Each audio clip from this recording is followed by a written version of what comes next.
بەرسا جێگرتنا شرەتوانی ئەولەهیا نیشتیمانیە ئەمریکا ناڤەڕۆکی مشت و مڕەیە لە کۆشکاسپی. گەلۆ تورکیا چەندێ کەتیە ناف شەڕێ ئالۆزی سووریا و دەردێ مرۆڤانی مالباتên dijîr destê Daeş da bala cîhanê dikişîne xwar.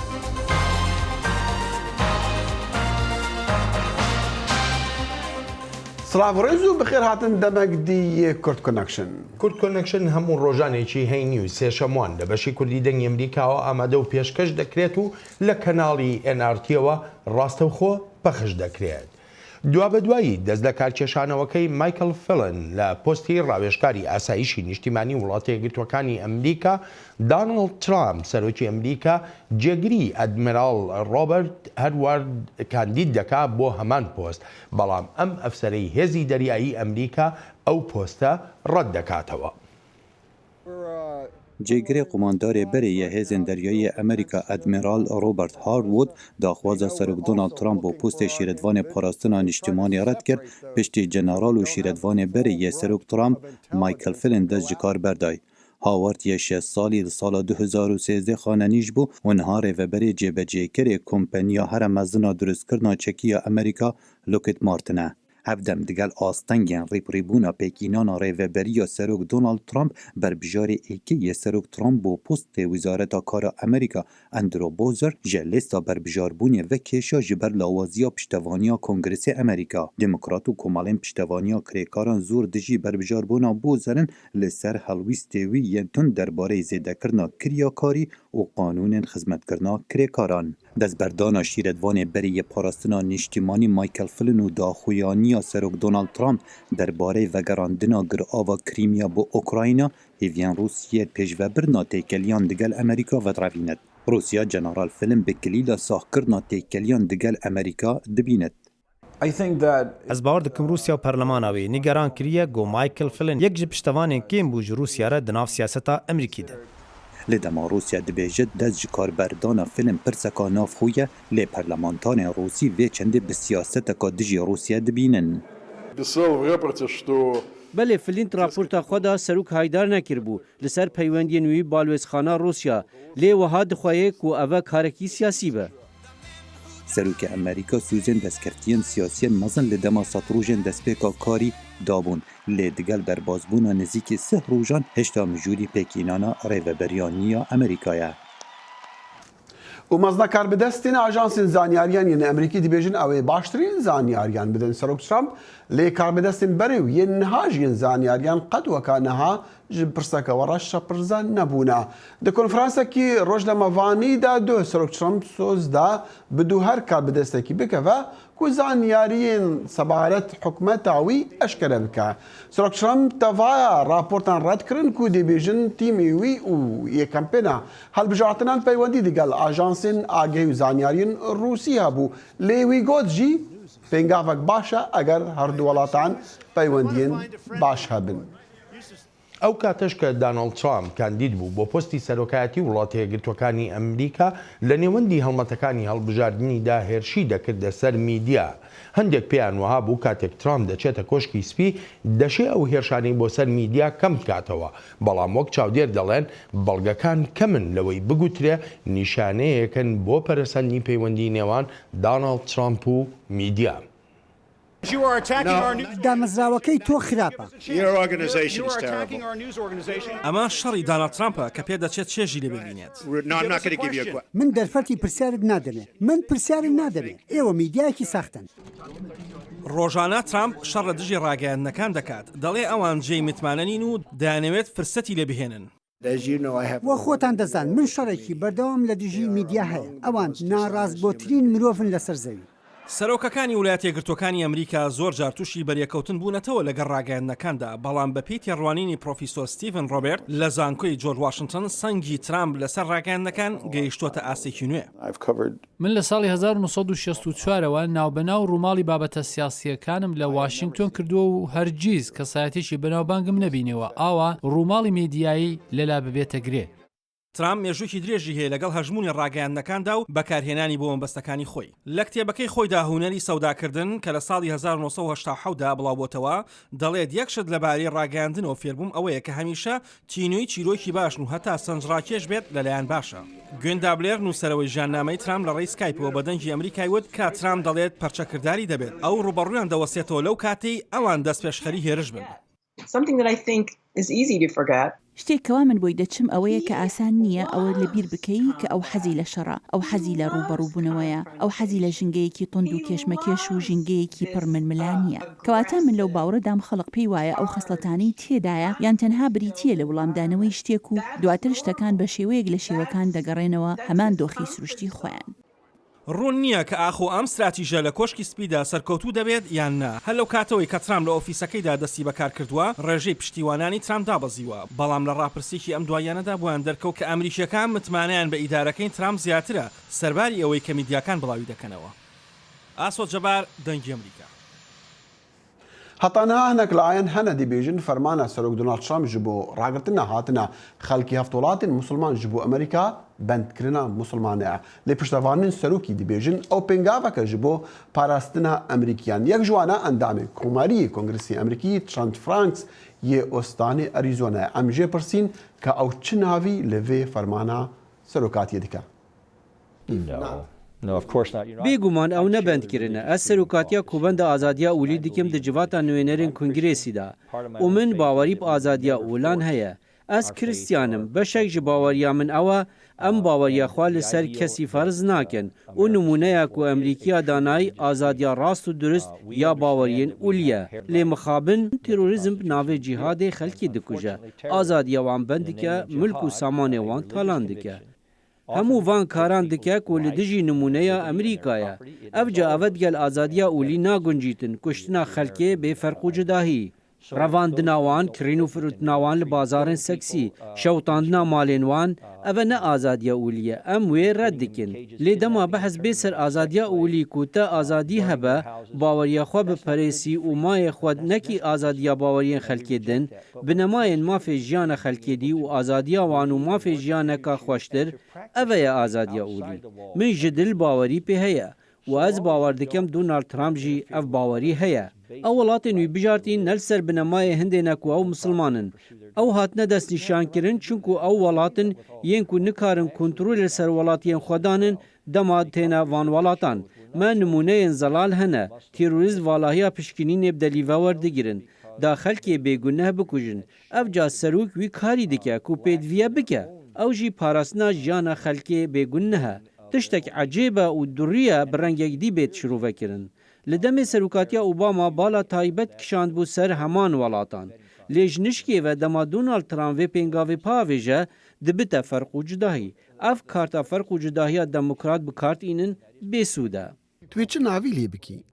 I said that my contention is what the president was doing was to Ez dibêjim cudahî ew e ya ku serû diket ew e berê xwe bide van welatan ku cihê sirincê ne û xeterin li ser Emerîka ji ber proseyekê pişkinînê nîne. Ji hevwelatiyên xwe re ku derkevine welatên dî divê hatina wan bêt ragirtin heta proseyekê bikêrhatiyê pişkinînê bêhda mezrandin da ku rêl wan bêhedgirtin û ziyanê negihînin Emerîkiyan. Again, the White House is saying that there will be another executive order. نها کۆشکاسپی دەبێژە فەرمانێک سەرۆکاتیین و لەسەر هەمان پرسێ وێ بێت مۆرکردن. پرسا من ژوە ئەوە کۆشکاسپی شێوەرێ بووە دکە بە ئەندامین کۆنگرسیە دکە چونکو وە شارەزایی هەیە بتایبەت دەسەرە دەریێدا دەگەل جیهانا ئیسلامی. توێ چ شیرەتێ لە سەرۆکی بکی؟ بزانە دەخوازەکە ڕاستە و خوا ji کۆشکاسپی ji min nehatiyekirin. بۆ زانین شیرەتوانە من یا دەستێ ڕاستەی خانمێکە ji Îranê ye. Me rêz û hurme ji xelkê Îranê re heye. Lê em heş rejimên totalîtar nakin. Ku nebes tenê ferq û cudahiyet welatê xwe da dikin, belku xeter û gefin li ser ewlehî û aştiya cîhanê bi rêka drostkirina çekê navokî ew cîhanê hand didin. Ya me divêt bêjin em hikmî li ser xelkî nadin li ser binemayê baweriya ûlî. Me divêt erdê xwe biparêzîn û rêzêl destûrê xwe bigirîn li hember wan kesên dij. Her carê em terorîstan ji penaberên rast û durist vavêrîn me bi ferq û cudahiyê tawan bar dikin. Ez minêkarim em li wê qonaxê ne bêjin bes e. You are in favor of supporting the court directly. وندەگەل هەندێنە پشتەوانیا کوردان ڕاستەوخە بێکردن لێ هەنێک ئەندامن کۆنگرسی و ئەندامن بڕێڤەبەریێژی هەنە دەبێژن دەوێت درێکە عێراقی ڕێبە. Ez bawer dikim hindek dûdilî heye li cem hindek endamên kongrêsê ji bo piştevaniya rastexûya Kurdan. Çunku Erdogan li Tirkiye hez naket em wê bikeyin. û ez bawer dikim Erdogan bixwe gelek nêzîkî terorîsta ye. Ew nêzîkî cîhadiya ye. Ez bawer dikim divêt me peywendiyên nêzî gel Tirkiye hebin, me peywendiyên baş û dîrokî hene û em heşxelkê Tirkiye dikin. Lê em ne gelek şeydayê berêz di Erdoganin. û wekî encam me nevêt reftarê me siz biket di bihêzkirina wan kesan de ku diyar kirine. Sûza şerê Daişê heye li şûna êzidiyan û Kristiyana divê em alîkariya wan bikin. Her wesa ez piştrastim ji egerê ku Serok Obama gefa wan piştguh xist û wan xelkê bêguneh kuştin. ئەمە هێنێکی کورتتر وی بەسی بکەن. کۆنگرسمان فرانکس باوەڕ دەکرد ئەگەر کووردا دەوڵەتێک هەبوو ئەوێ پتر ئارامی لە ڕۆژهەڵاتە ناوین پەیدا بکە. هێشتا ئەو باوەری هەیە؟ من هێشتا ئەو باوەری هەیە من باوەری هەیە ku demê hindêya Kurdan herêmeka serbixwe hebit ku ew bikarbin xwarêk bêxin û demek dirêja nerahetî li wê herêmê heye. Eger Kurdan şiya li ser sûza rêz û hurmeta hevsinûriyê xwe bin, otonomî û azadiya xwe ew nîşanin ku divêt herêma otonomî hebe û wan heza şerê bedkarên Daişê jî heye. درجاهیا وی هف پیوینی و د برنامه NRT پلتفرمین میدیا دنگی امریکا دا به واشاندن پرسکا دیا کشدار سرک ترامپ تویتر او برکا وی میدیا جواکی باوریا خود دگهینا خلکی لی پشتی بویا سرک هنگ دیبیژن دوید او دفجه پیامین خوین به تویتر بردا یحیی برزنجی پرس چند امریکیان کریا که سرک بردام بل سر تویت کرنا پیامان یا نه سەرۆکی نوێی ئەمریکا داناڵد ترامپ یەکەم سەرۆکە بیەوێ لە ڕێگەی تویتەرەکەیەوە سیاسەت لەگەڵ دنیای دەرەوەدا بکات و لایەنگرانی خۆشی لە نێو خۆدا بدوێنێت. سەرڕای ئەوەی لە نێو خۆی ئەمریکا ناڕزایەتی هەن، بەڵام سەرۆک هێشتا بەردەوامە لە تویتەکانی. ئایا دنیای دەرەوە دوای ئاکامەکانی ئەو تویتانە دەکەون کە وڵاتەکەیان بگرێتەوە؟ لەو باوەڕدام وڵاتان ڕێگای دیبلۆماسی پێڕەوکراو دەگرنە بەر لە حاڵەتی وادا پەیوەندی بە نوێنەری ئەمریکاوە دەکەن یان بە وەزارەتی دەرەوەی ئەمریکا. ئایا سەرۆک لەو تویتەیدا مەبەستی چییە؟ بنمونە سەبارەت بە پەیوەندیەکانی چین و ئەمریکا سەرۆکی چین باسی لەوە کردووە کە پەیوەندیەکانیان هی ئێستانیە بەڵکو لە سەردەمی نیکسن و ڕیگن و هەردوو بۆشەوە سەرچاوی گرتووە. سەرۆک ناچار بوو تەلەفۆن لەگەڵ سەرۆکی چین بکات، بەڵام ئەگەر گوێ بۆ شارەزاکانی وەزارەتی دەرەوە بگرێت ئاکامەکەی وانە دەبوو. لەسەر وەختی هەڵبژاردنەکان سەرۆکی وڵات دۆناڵد ترامپ زۆر بەباشی توانی لە ڕێگای تویتەرەکەیەوە نزیکەی 24 میلیۆن شوێنکەوتوو لە دەوری تویتەرەکەی کۆبکاتەوە. لە ڕابردووش لە خولی یەکەمی هەڵبژاردننی سەرۆک ئۆبامادا توانی لە ڕێگای سۆشیال میدیا و گەنجەکان بجوڵێنێت. کێشەکە لەوەدایە زۆرشن لە سیاستدا وەک ئەوەی لە ژیاندا هەیە بەڕەهایی ڕەش و سپینیە. دیاریکراوی پیتەکانی نووسین لە تویتێکدا بوارد ناداتێ بە تەواوەتی ڕوونی بکەیتەوە. هەموو ئەو سەرنجە کورتانە لەبری سوود بە زیان تاو دەبێت. لە ئێستادا ڕەنگە پرسیاری خەڵکی شارەزای سیاست ئەوە بێت وڵاتێک سیستم و یاسا بەڕێوەبەرێت پێویست بەوە دەکات سەرۆک سۆشیال میدیا بەکاربهێنێت، هەرچەندە دۆناڵد ترامپ لای وایە ئاسانترین ڕێگایە بۆ پەیوەندیکردن بە جەماوەرەکەیەوە، هەروەها باسکردنی ئەو هەواڵانەی کە میدیا باسی ناکەن.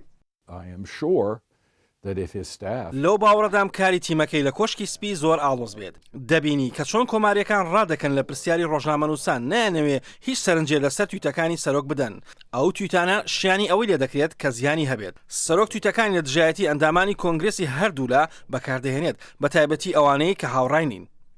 لە کاتێکدا ئەو پێویستی بەوە هەیە پەیوەندی باش بێت لەگەڵ ئەندامانی حیزبەکەی، هەروەها لەگەڵ دیموکراتەکانیشدا. بە بڕوای من بەردەوامی ئەو تویتانە زیانی پێچەوانی دەبێت. لەبارەی تویتەکانی سەرۆکی ویلایەتە یەکگرتووەکانی ئەمریکا داناڵد ترامپ خەڵکی ئاساییش بیر و ڕای خۆیان هەبوو.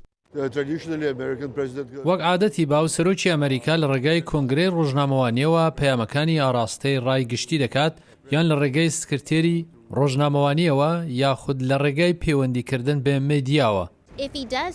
ئەگەر تویت بکات دەبێت ئاگای لە وشانە بێت کە بەکاری دێنێت، نابێ زمانی بەکاربێنێت کە سوکایەتی تیابێت بۆ نەژاد و کەلتوری دیکە. لە ڕاستیدا سەرۆک ترامپ لە کاریگەری و گرنگی تۆڕە کۆمەڵاتەکان تێگەشتووە و کردوویەتە ئامرازێک بۆ قسەکردنی ڕاستەوخۆ لەگەڵ خەڵک. ئەو هەر لەم ڕێگاوە بە شێوەیەکی زۆر ڕوون و ئاشکرا وەڵامی نارەکانی دەداتەوە. ڕازی و ناڕازی لەسەر تویتەکانی سەرۆک ترامپ لە تویتەر باسی گەرمی میدیاکان و ناوەندەکانی لێکۆڵینەوەیە، بەڵام هێشتا هەموو شۆکەرانی پەیجەکەی سەرۆک ترامپ لە تویتەر لە برەودایە. یحیا بەرزنجی دەنگی ئەمریکا، واشنگتن. وەزیرانی دەرەوەی وڵاتانی کۆمەڵی 20 لە شاری بۆن لە ئەڵمانیا کۆ دەبنەوە بۆ تاوتوێکردنی دۆسیەی سووریا. رووسیا بەشداری لەم کۆبوونەوەی ئەمڕۆ هەینی کۆمەڵی 20دا نەکردووە کە 2 ڕۆژ دەخایەنێت. لەم کۆبوونەوەیەدا باز لە قەیرانە هەنووکەیەکان و ڕێگەگرتن لە دروستبوونی قەیرانی ئایندەیی دەکرێت. بەشداربووان لە هەوڵی بەدەستێنانی دڵنیاییدان کە داناڵد ترامپ هاوکاریەکانی ناو ئەم کۆمەڵی 20 هەڵناوەشێنێتەوە، بە تایبەتیش لەو دۆسیانەی پەیوەندیان بە گەرمی جیهانی و پەرەسەندنە جیهانیەکان و هەروەهاش ئابووری جیهانیەوە هەیە. هێشتاش هەوڵەکان بەردەوامن بۆ چارەسەرکردنی قەیرانی ناوخۆیی سووریا و خۆ ئامادەکردن بۆ کۆبوونەوەی ژنێڤ. ئەگەر چی شاندی ئۆپۆزیسیۆنی سووریا ڕۆژێک دواکەو لە کۆبوونەوەکەی دووهەمی ئاستانە کە هاوکات بوو لەگەڵ هەوڵەکانی تورکیا بۆ دوورخستنەوەی کورد لە شەڕی ڕزگارکردنی شاری ڕقە، پایتەختی دیفاکتۆی ڕێکخراوی تێرۆریستی دەوڵەتی ئیسلامی کە مەترسیەکانی هەر تەنها لە سووریا و عێراقدا سنووردار نین، بەڵکو وەک هەڕەشەیەکی ڕژدیش لەسەر ئاسایشی جیهانی لی دەڕوانرێت. لەگەڵ باسکردنی ئاشتی و ئاگربەستێکی تۆکمەدا، بەڵام شەڕە قورسەکان بەردەوامن لە سووریادا. رووسیا، ئێران، تورکیا هەریەک بە جۆرێک دەستیان لە دۆسەی شەڕی سووریادایە، هەر بۆ هێشە کۆتایی هێنان بە داعش بە ئەرکێکی سەرەکی دادەنرێت.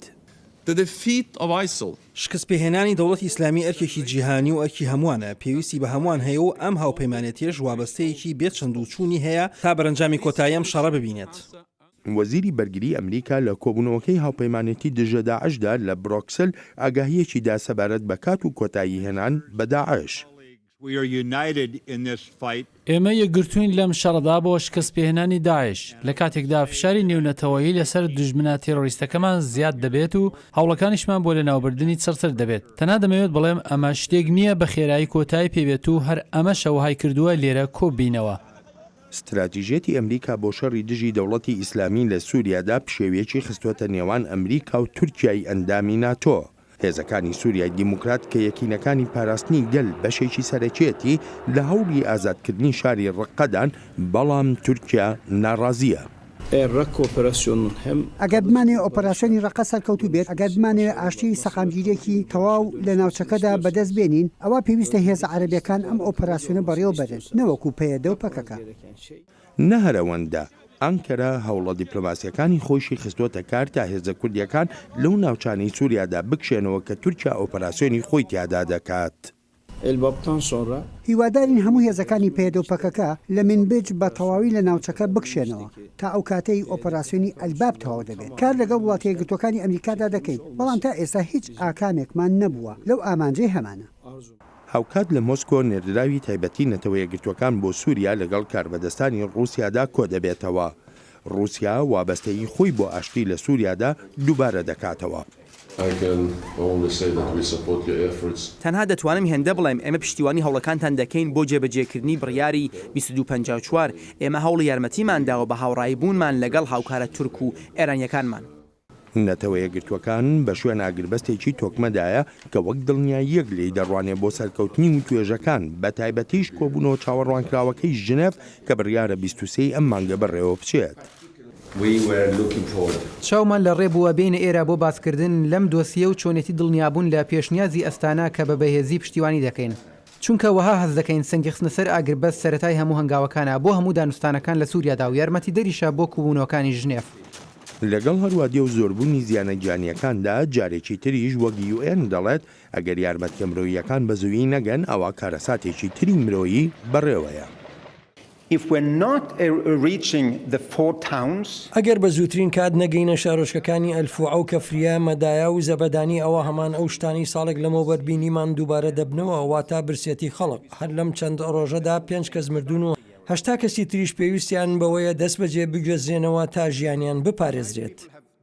لە ئەستانە و ڕۆژی پێنجشەممە پاش دووهەم دانیشتنی ڕوبەڕووی نێوان حکوومەت و ئۆپۆزیسیۆنی سووریا گەورە ئەندامێکی شاندی رووسیا باسی لەوە کردووە ڕێکەوتنێک کراوە بۆ پێکێنانی لیژنەیەکی پەیوەندی هەمیشەیی رووسیا ئێران تورکیا بۆ پاراستن و بەهێزکردنی وەک دەگوترێت ئەو ئاگربەستەی لە ڕۆژی 30 مانگی 12 لە سووریادا بڕیاری لێدراوە.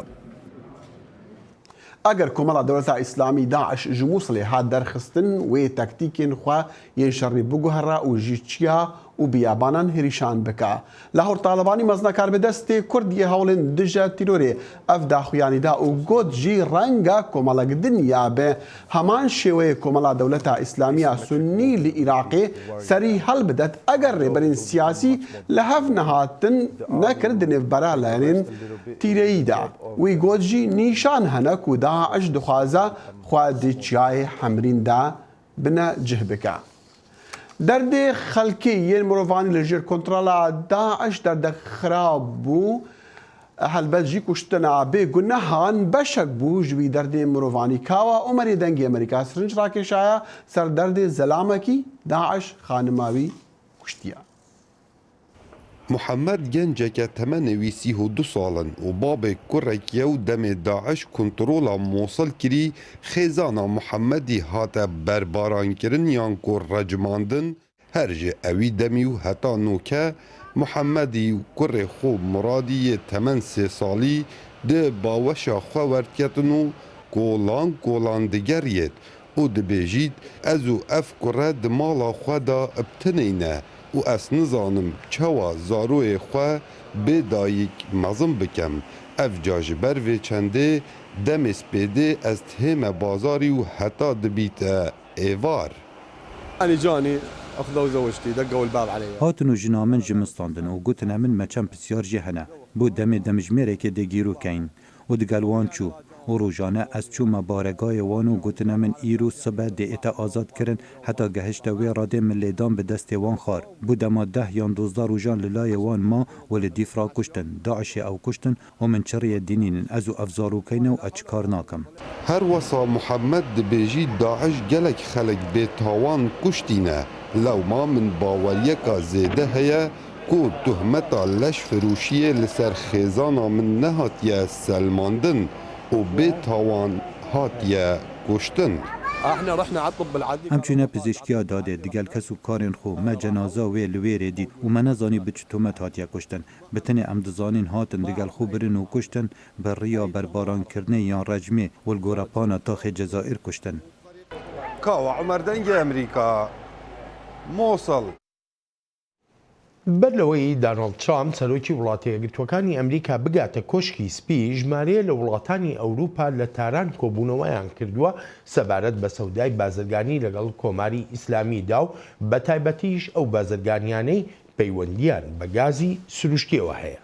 ئێستا یەکێک لە پرسیارەکان ئەوەیە ئایا بەڕێوەبەرایەتیەکەی داناڵد ترامپ دەرفەت دەدا پەیوەندیە بازرگانیانە پاش ئەوەی لە ماوەی ڕابردوودا ئەمریکا سزای نوێی سەپاندە سەر ئێران؟ ئێران یەکێک لە هەرە وڵاتی گەورەی جیهانە کە خاوەنی گازی سروشتیە لە هەمان کاتدا تەنیا 1% گاز بۆ بازاری جیهانی دابین دەکات.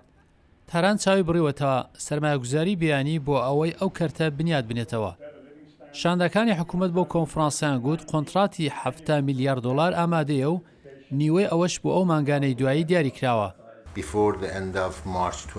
پێش کۆتایی 21 مارس ژمارەیەک لەو پێشنیاسا دەخێنن ڕوو بەڕێوە دەبرێن. بەڵام هەڵبژاردننی داناڵد ترامپ وەک سەرۆکی ئەمریکا تەمی خستۆتە سەر پلانەکانی ئێران. ترامپ بەڵێنی داوە ڕێکەوتنی ناوچی هەڵوەشێنێت کە لەلایەن بەڕێوەبەرایەتی ئۆباماوە سازانی لەسەر کرا. ترامپ لە چاوپێکەوتنی لەگەڵ سەرۆک وەزیری ئیسرائیل بنجەمین نەتەنیاهو لە ڕۆژ چوارشەممە هەڵوێستی خۆی دووپات کردەوە. یەکێک لە هەرە ڕێکەوتنە خراپەکانی کە تا ئێستا بینیومە ڕێکەوتنەکەی ئێرانە بەڕێوەبەراتی من هەرزوو گەمارۆی نوێی بەسەر ئێراندا سەپاندووە. ئەو مانگە بەشی کۆمپانی تۆتال کودی تەواوکردنی ڕێکەوتنی سەرمایه‌گوزاری لەگەڵ ئێران ڕادەگیرێت تا و کاتەی واشنگتن چاوپۆشیکردنی خۆی بۆ سەر گەمارۆکانی ئێران نوێ دەکاتەوە. جێگری وەزیری ئێران زەمانیان ڕۆژ چوارشەممە ئاوای وەڵامدایەوە. تا ئەو جێگای پەیوەندی بە پیشەسازی نەوت و گاز و ڕەوایی پەیمانی هاوبەشی کردار هەیە ڕەنگە ئەوە مەسەلەیەک بێت کە بتوانین بەسەر ئەو ناڕوونیانەدا زاڵ بین کە بەهۆی ئەم مەسەلەیە لە واشنگتن خوڵقاوە. سەرەڕای ناڕوونی گەلێک کۆمپانیای نەوتی ئەوروپایی و ئاسیایی بۆ چوون بۆ ئێران پێشەنگ بوون. کۆمپانیای بریتانیای هۆلەندی ناسراو بە شێڵ لە مانگی دەسەمبر دەست پێشخەری ڕێکەوتنێک لەگەڵ ئێران بوو. کاتێک کۆمپانی شەڵ پەیوەندی لەگەڵ وڵاتێک بێت دەیەوێت بۆ قۆناغێکی درێژخایەن بێت. حکوومەتانی ئەوروپایی بەهێزانە پشتیوانی لەو جۆرە سەرمایە گوزارانە دەکەن.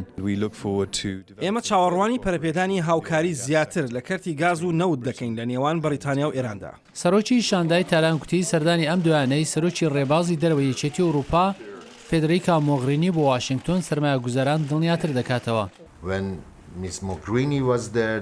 کاتێک خانمی موغرینی لە واشنگتن بوو چاوی بە وەزیری دەرەوە و ڕاوێژکاری پێشووی ئاسایشی نیشتیمانی و ڕاوێژکاری تری سەرۆک ترامپ زاواکەی کەوت.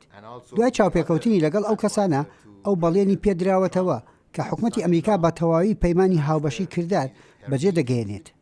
ئەو کۆنفرانسا زۆر پێش هەڵبژاردننی ترامپ و سوێندانی سەرۆکایەتی ئەو پلانی بۆ دانرابوو. لە دۆخی سیاسی نوێدا گرفت بۆ ئێرانەوەیە کۆمپانیەکانی بیانی بە قەنەعات بگەێنێت کە کەرتەکانی نەوت و گاز سەرمایە گوزارێکی سڵامەت و پارێزراون. پترا ژێ 105 ساڵان شەڕی نافخۆی ئەمریکا بە داوی هاتی و بە فەرمی کۆلەتی هاتی بەندکردن. نەها ژیانە هەنێک کەسین وی سەردەمی بالا جیهانیان بالا خەڵکی دیکشینە یەک جوان کەسین کو دەست دوان ڕوودانی دیرۆکیدا هەی جان براون بوو. ئالەسەر ئەم پارچە خاکە جۆن براون گیانی لەدەستداوە. ئەو پیاوەی ڕێبەرایەتی گروپێکی دەکرد لە ساڵی 1859دا بۆ دەستگرتن بەسەر جبەخانەیەکی لەشکری لە هارپەرز فێری لە ویلایەتی وێست ڤەرجینیا. جان براون ئەمریکێکی زۆر بێزرا و ئێجگار تووڕە بوو. لەو باوەڕەدا بوو تەنها ڕێگە چارەسەر بۆ نەهێشتنی کۆیلایەتی لە وڵاتەدا بە بەکارهێنانی هێز بوو بۆ لە کارخستنی دەستگاکانی حکوومەت و لە ناوبردنیان لە ڕێی شەڕەوە. براون و پیاوەکانی نەخشەیاندانا بۆ دزینی 100,000 تفەنگی جبەخانەکە، دابەشکردنی بەسەر هەزارەها کۆی لە ڕەشپێستەکان و سپێپێستەکانی هاوکاریان لە هەوڵێکدا بۆ لە کارخستنی حکوومەت لەو دەمی کۆیلایەتی قانونی بوو لە چەند بەشێکی ئەمریکادا. دێنیس فرای مێژووناس لە پارکی مێژووی نیشتیمانی هارپەرز فێری دەڵێت جان براون خوازیار بوو لەشکرەکەی سەرپەرشتی کۆچکردنی بەلاشاوی کۆیلەکان بکات لە کێڵگەکانی باشوورەوە. بەشی تری نەخشەکەی دابینکردنی پاراستنێکی چەکدار بوو بۆیان لەو دەمەوە بەرەو باکوور بەڕە دەکەوتن. بەرەو ئەو زەویەی بەڵێنیان پێدابوون بەرەو خاچی ئازادی لە باکووری هێڵی میسن دیکسن کە ئیتر لەوێ ئازاد دەبوون. تەنها 36 کاتژمێر دوای ئەوەی جۆن براون دەستی بەسەر جبەخانەکەی ئەم شوێنەداگرت لە هارپەرز فێری لەلایەن مارینزەکانی لەشکریەوە ئابلوقەدرا و بە دوایدا بە زوندویی دەستگیر کرا. بەرەو دەرەوەی باڵەخانەکە ڕاپێچکرا بۆ شوێنێک نزیک چارلستن و لەوێ دادگای کرا بە تۆمەتی کوشتن و بە تۆمەتی خیانەت. تەنها 6 هەفتە بە دوای دەستگیرکردنی لە 2 مانگی 12 ساڵی 1959 زانیدا لە سێدارە درا. مشتومڕەکانی سەبارەت بەو پیاوە دوای 158 ساڵ لە مردنی هێشتا لە ئارادان. هێندێک لەو باوەڕدان کەسێکی بە زەبر و زەنگ بوو تەنانەت وشەی تێرۆریستی بۆ بەکاردەهێنن بە پێچەوانەوە هێندێکی تر دەڵێن نەخێر ئەوە شەڕکرێکی ئازادی بوو شەهید و قارەمانە. فرێدریک دۆگلاس کە پێشتر بەخۆی کۆیلە بووە و هاوڕێی جۆن براون بوو بەڵام بەشداری لەگەڵ نەکرد لە هێرشەکەیدا پێی وابوو هەڵوێستەکەی سەرکەوتوو بوو. داگلاس بە ئاشکرا دەیگوت جان براون شەڕی ناوخۆی دەست پێ کرد. براون بەرپرسیار بوو لەسەر هەڵدانی شەڕێک کە کۆتایی بە گەورەترین پەڵە لە مێژووی ئەمریکا هێنا ئەویش بە کۆیلەکردنی ئادەمیزادەکان. دەخی لەگەڵەوەدا کە مێژووی وڵاتێکگرتوەکانی ئەمریکا مێژوویەکی ینی بە بەراورد لەگەڵ هەندێک وڵاتی ترە تەمەنی کەمە بەڵام پڕە لە کەسایەتی مشتومڕ لەسەر وەکو ئەوەی کە ئێستا بینی. ئەلبەتە بەڵێن شەڕی نافخۆژی ئەمریکاژیک و دیرۆکەکە گەلک خوێنایی بوو. دیرۆکێکی خوێنایی بوو لەگەڵەوەشدا هەموو ساڵێکی ژیادی دەکەنەوە. دەچەندەژیان دماهەیە بەرنامە کورتکە نەکشن یا ئیرۆ هەتا ڕۆژە سێشەم جارێکێدی دیگەهینەوە هەر شاد و بەختەوەربوون و خدا حافیز. هەر شاد.